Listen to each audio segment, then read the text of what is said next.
জেং, কোন? হে মোৰ পৰম শিষ্য, মই ভোলানাথ। হাট ফাল্টু। ড্ৰেছৰ ভাড়া দিবলৈ পইচা নাই আৰু নাটক কৰি ঘূৰি ফুৰ। অৱশ্যে এমেচাৰৰ শিল্পীসকলৰ এনে অৱস্থা হয়েই। তথাপিও এমেচাৰ নেৰিবা। এমেচাৰেই হাজাৰ ভ্ৰাম্যমান থিয়েটাৰ হওক, কিন্তু তোমালোকে নেৰিবা। আৰু যদি তোমালোকে ক'ৰবাত কিবা কৰা মোক জনাবা, মই যাম চাবলৈ। আৰু শুনা, কিবা এটা লৈ যোৱা, ভাড়াটো দি দিবা। ভাড়া? এইটো লোৱা। ধেৎ লোৱা। জেং, তুমি এইবোৰ কি কৰিছা? মই শিল্পী নহয়, কৈলাশপতি। আঁতৰাই নিয়া। মই তোমাৰ বাবে আহিছোঁ পৰম শিষ্য। কি? মই মোৰ পৰম ভক্তক এনেদৰে দেখা দিওঁ। মই চিধা মানুহ, চিধা কথা কওঁ। ধেৎ ভালে ভালে ইয়াৰ পৰা যা ইয়াৰ পৰা, নহ'লে কি?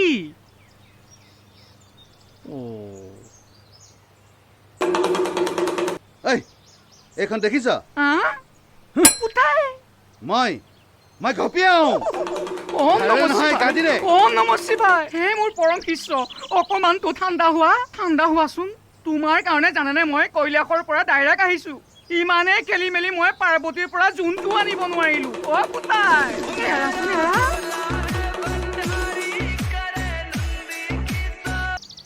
হেল্ল'।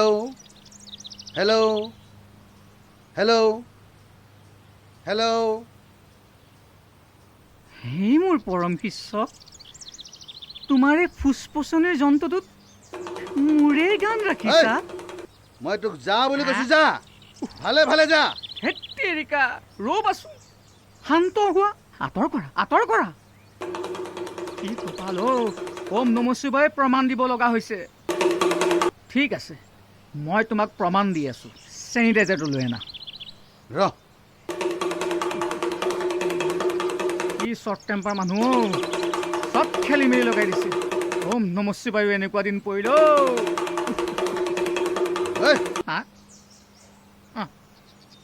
দূৰত 3 মিটাৰ দূৰত্ব। গম পাইছানে? এই দূৰত্ব, মাস্ক এইবোৰ নোহোৱাৰ কাৰণে পৃথিৱীখনৰ কিমান ডাঙৰ অসুখ হৈছে। কোনোবাই চিন্তা কৰিছেনে? এই পৃথিৱীয়ে যে কিমান ভৰ সহ্য কৰি আমাক সুৰক্ষিত কৰি ৰাখিছে। নাই, কিমান মানুহ মৰি গৈছে, কিমান ৰোগীয়া হৈছে। নাই, এচাম মানুহৰ কাৰো কাণসাৰ নাই, মেইনটেইন নকৰে। শাস্তি পাব। উচিত বিচাৰ কৰিম মই। আচ্ছা জেং, মই ক'ত আছিলোঁ? চেনিটাইজাৰ। Sanitizer, right. ধৰাচোন, কাটি নিদিবা।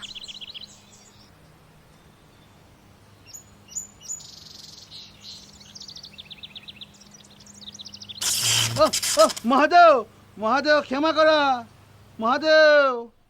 ক্ষমা কৰা। বাবা জয় বাবা।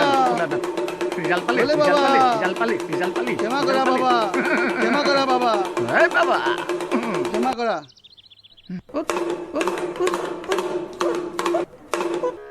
বিশ্বাস হ'ল? বিশ্বাস হৈ গৈছে বাবা। মোক ক্ষমা কৰি দিবা বাবা। মই জানো জেং, তোৰ যে খংটো বহুত বেছি। এই মোৰো একেই, বুজিছ। অজানিতে ভুল কৰিলোঁ বাবা। কিন্তু কি জানো জেং, তোৰ এই খংটো কমা। হয় বাবা। ই মানুহৰ প্ৰধান শত্ৰু। লাগিব জেং, সহ্য কৰিব লাগিব। সমাজখনত তোৰদৰে মানুহে আগুৱাই নিব লাগিব। বুজিছ, প্ৰতিবাদ কৰা সাহস খুব কম মানুহে থাকে পুতাই, যিদৰে তোৰ আছে। আপুনি ঠিকেই কৈছে বাবা, কিন্তু মই পাৰিম জানো?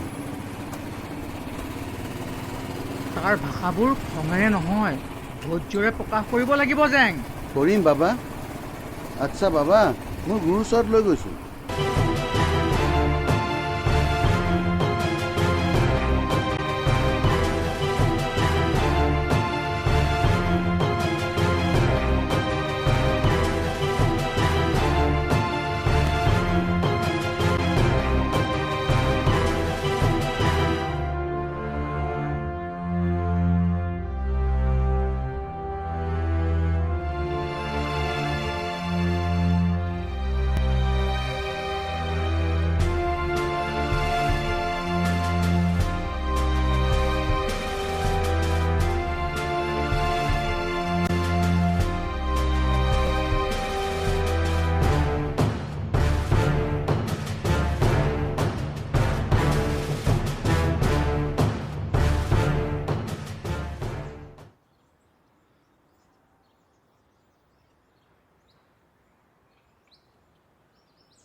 এইজনেই মোৰ গুৰু ভূপেন দা। এখেতক আপুনি চিনি পায়? কিয় চিনি নাপাম? তেওঁৰ সৰগত সুনাম আছে। বা ভূপেন দাৰ স্বৰ্গতো সুনাম আছে।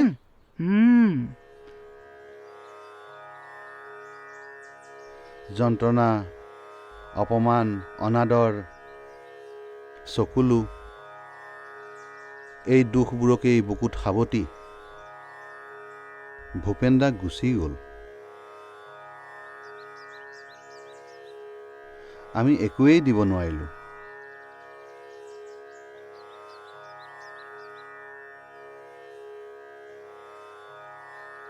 মৃত্যুৰ আগতো নোৱাৰিলোঁ, মৃত্যুৰ পিছতো নোৱাৰিলোঁ।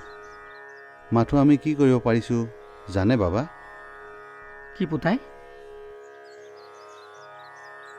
জন্মদিনৰ দিনাখন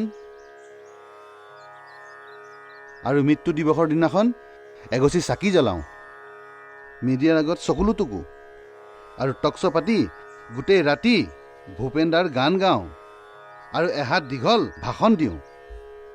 আৰু তাৰ বাহিৰে একো দিব নোৱাৰিলোঁ।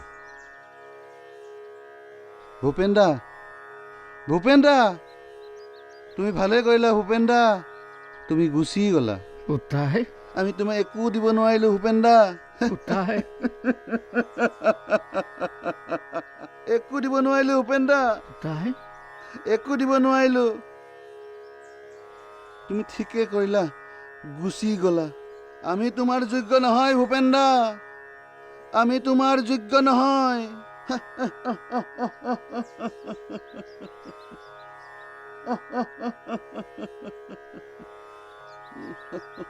দুখ নকৰিবি পুতাই, তেওঁ বৰ কষ্ট পাব। মই জনাম, পুতাই, তেওঁক মই জনাম। এতিয়াও যে তেওঁক মনে প্ৰাণে ভাল পোৱা মানুহ অসমত জীয়াই আছে, জনাম। বাৰু পুতাই, মই যাওঁগৈ নেকি? পাৰ্বতীয়াকো কৈ নাহিলোঁ নহয়। ব'লক, আহক। আৰু কি জানেনে বাবা, আজিকালি এই বীজ তৰুৱা সংগীতবিলাক শুনি গা জ্বলি উঠে আৰু দুজন মানুহৰ মাত মহিষাসুৰৰ দৰে। দুখ লাগে অ' বাবা।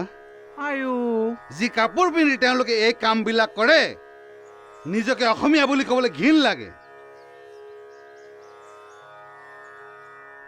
বাবা, বাবা, তই তোৰ লক্ষ্যত বিজয় হবি, মই আশীৰ্বাদ দিছোঁ। মাথো কামবোৰ ধৈৰ্যৰে কৰি যা, মই আছোঁ তোৰ লগত। জেং, এতিয়া মই আহিলোঁ দেই। তুমি যোৱাগৈ বাবা। যোৱাৰ আগত এটা কথা কওঁ, তোৰ এই খং কমাবলৈ তোক মই এটা উপহাৰ দিম জেং। অলপ অপেক্ষা কৰিব লাগিব তই। এতিয়া আহিলোঁ দেই। ঠিক আছে বাবা। ওম নমঃ শিৱায়, ওম নমঃ শিৱায়।